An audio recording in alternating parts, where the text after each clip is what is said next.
I was shooting botanicals and florals, and I was fascinated with getting close in to whatever I wanted to photograph. At one point, it was in the wintertime in North Carolina, and I thought, well, let me take some pictures of these icicles. And I was getting some beautiful light through the icicles. I got excited about shooting icicles. I tried to recreate that later on in Newman, Georgia, and they didn't appear. So finally I decided I should just make my own ice. Putting water in a small cooler, putting that into the freezer so that it freezes from the top down and pushes the air bubbles to the bottom. Gives me some nice clear ice that I can work with.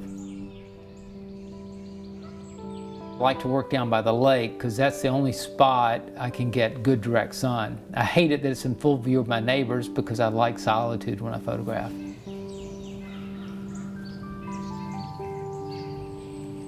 I set up on the table with a mirror because it's a lot easier for me to photograph looking down into the mirror, having the sun reflect through the ice that way, than it is to try and position the ice up above me where I'm photographing it through it to get the sunlight. Direct sun coming through the ice gives me the most interesting results. As you can imagine, there's a lot of light coming through there. I've got my aperture wide open, so I've got a very narrow depth of field. My shutter speed often maxes out at about 8,000, and then I have to dial back the ISO setting and try and reduce the intensity of light if I need to. The best results I've found is adding food dye because I've got a lot of different colors to work with, some different controls to work with. And when the weather's warm, the ice is melting and the food dye is flowing off and things are changing, and I'm getting into a flow where I'm getting some interesting things happening all the time.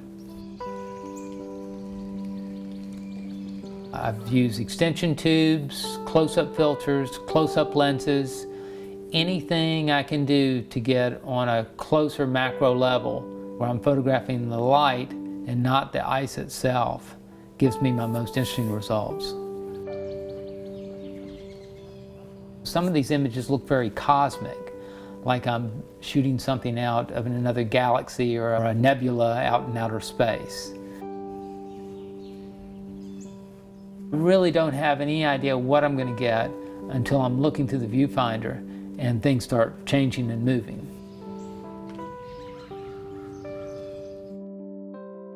I think that we can live our life like the way I photograph the ice. When things change, we find beauty, and when we find something new and unexpected, we can find beauty in that also.